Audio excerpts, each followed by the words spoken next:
Exam day in haunted school. 12th class में पढ़ रहे ऋषि के लिए आज एक बहुत बड़ा दिन था। ऋषि राजस्थान के एक छोटे से शहर से था और पिछले 2 सालों से अपने घर से दूर जयपुर में वो अपनी इंजीनियरिंग की एंट्रेंस के लिए प्रिपेयर कर रहा था। आज उसका एंट्रेंस एग्जाम था और वो ऑलरेडी बहुत लेट हो चुका था क्योंकि एग्जाम सेंटर भी दूर था। तो ऋषि बिना देरी करते हुए सेंटर पहुंचने के लिए अपनी बाइक फुल स्पीड पर चला रहा था। जैसे जैसे शहर पीछे छूटता गया, रास्ता और ज्यादा सुनसान होता गया। उसका एग्जाम सेंटर था राजामल सीनियर सेकेंडरी स्कूल।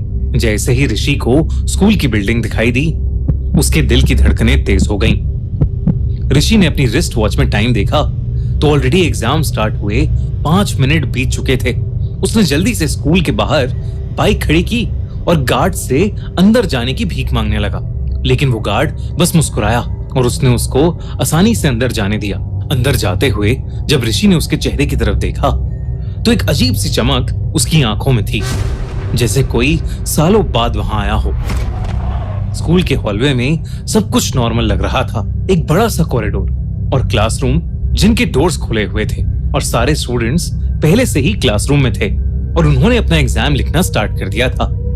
ऋषि भी भागकर अपने एग्जाम हॉल में गया। उसे पेपर डिस्ट्रीब्यूट हुआ और वो जल्दी जल्दी अपने आंसर्स लिखने लगा। पहले 30 मिनट सब कुछ बिल्कुल नॉर्मल रहा। ऋषि अपनी पूरी कंसंट्रेशन के साथ अपने आंसर्स लिख रहा था। अब तक वो 4 आंसर्स का जवाब दे चुका था। गाड़ी में 10:35 हो गए थे। 5th आंसर लिखते ही जैसे ही उसकी नजर सामने खड़ी टीचर पर गई, वो अचानक से घबरा गया क्योंकि वो टीचर उसे बड़े अजीब तरीके से घूर कर देख रही थी। पर ऋषि ने उन पर ध्यान न देते हुए वापस अपने एग्जाम पेपर पर लिखना शुरू कर दिया, लेकिन उसे कुछ बहुत अजीब दिखा। उसने देखा कि अभी अभी जो 5th क्वेश्चन का आंसर उसने लिखा था वो आंसर शीट पर था ही नहीं।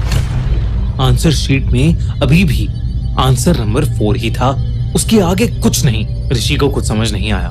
उसने टाइम देखा तो घड़ी अभी भी 10:35 दिखा रही थी। 10 मिनट पहले भी यही टाइम था जब उसने आंसर नंबर 4 लिखा था। तभी ऋषि ने महसूस किया कि एग्जाम हॉल के स्टूडेंट्स अजीब बिहेव कर रहे थे। सब बिल्कुल चुप, बिना एक भी आवाज के लिख रहे थे। तभी एक लड़का जोर से अपनी उंगली डेस्क पर घिसने लगा। अपनी उंगली घिसते हुए उसका एक नाखून निकल गया, पर वो तब भी नहीं रुका। ये देखकर ऋषि को कुछ समझ नहीं आ रहा था क्योंकि जहां वो लड़का रुक ही नहीं रहा था, वहीं बाकी सब, यहाँ तक कि एग्जाम टीचर भी उस लड़के की तरफ नहीं देख रही थी। तभी ऋषि को एक कोने से एक और आवाज आई। उसने मुड़कर देखा तो एक लड़की बिना रुके पागलों की तरह अपने एग्जाम बोर्ड को अपने सर पर मार रही थी। वहीं एक लड़का अपने पेन से अपने हाथ को चुभाए जा रहा था। कि एक और लड़की जोर से रोने लगी और वो अपने बाल अपने मुंह में डालकर चबाने लगी। ये सब देखकर ऋषि ने उस टीचर को आवाज लगाई, लेकिन वो टीचर वहां खड़ी बड़ी अजीब तरीके से बस मुस्कुराए जा रही थी। ऋषि को कुछ समझ नहीं आ रहा था कि उस एग्जाम हॉल में चल क्या रहा है। अचानक उस एग्जाम हॉल में कहीं से धुआं आने लगा। ऐसा लग रहा था जैसे किसी के सड़ते हुए मांस की बू हो। ऋषि ने जब धुएं की तरफ देखा तो उसे दिखा कि एक लड़की की शर्ट जल रही है। देखते ही देखते एक और लड़का अचानक से चिल्लाते हुए अपने हाथों से अपने आप को पागलों की तरह नोचने लगा, जैसे वो जल रहा हो। जिसके बाद वो रोते हुए चीखने लगा, मुझे यहाँ से निकलने दो। ऋषि ने देखा कि जो लड़की उसके ठीक सामने बैठी थी, उसके हाथ अपने आप लाल हो रहे थे, जैसे किसी ने उस पर तेजाब डाल दिया हो। वो टीचर जो पहले नॉर्मल थी, सब कुछ चुप होने को कहने लगी और तभी उसकी आंखें एकदम से सफेद पड़ गईं। उसने जबरदस्ती अपने हाथ से अपना मुंह चीर दिया, जैसे वो अपनी जलती हुई चमड़ी उतार रही हो। ऋषि ने जब ये सब देखा तो वो डर के मारे सुन्न पड़ गया था। उस टीचर का चेहरा कुछ ही पलों में पूरी तरह जल गया था और उसके चेहरे की हड्डियां दिख रही थीं। देखते ही देखते वहां मौजूद सारे स्टूडेंट्स ने आग पकड़ ली। सारे स्टूडेंट्स दर्द से कर्राते हुए चिल्लाने लगे। सबका शरीर जलने लगा। और देखते ही देखते वो अंगारों और धुएं में बदल गए। पूरे रूम में सिर्फ जलते हुए मांस की बदबू थी और धुआं ही धुआं। ये सब देखकर ऋषि का रोना छूट गया। वो उस एग्जाम हॉल से किसी भी तरह बाहर निकलना चाहता था, लेकिन जैसे ही वो वहां से भागने के लिए उठा, किसी ने उसका पैर पकड़ लिया। जब उसने नीचे देखा तो वहां उन सभी स्टूडेंट्स की जली हुई बॉडीज पड़ी थी और उनमें से एक हाथ में ऋषि का पैर पकड़ा हुआ था।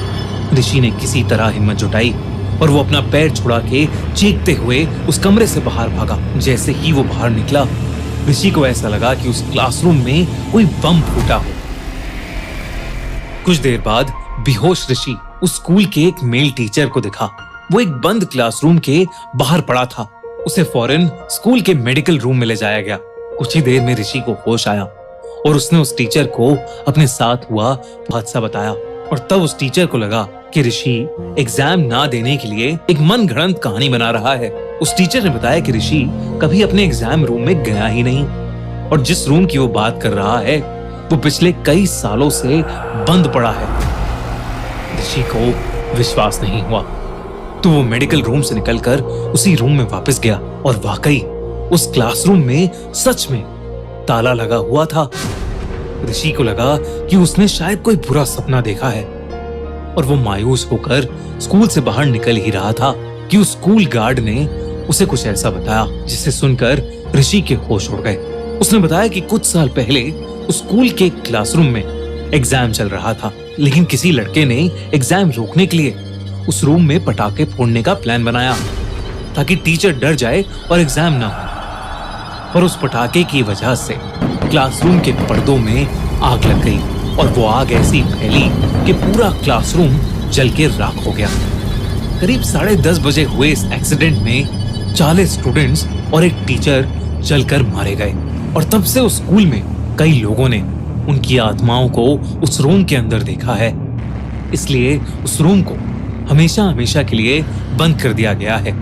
ये सब सुनने के बाद ऋषि शॉक था, लेकिन उसे समझ आ गया था कि उसके साथ जो भी हुआ है वो कोई सपना नहीं था, बल्कि वो उस दिन शायद मौत के मुंह से बचा।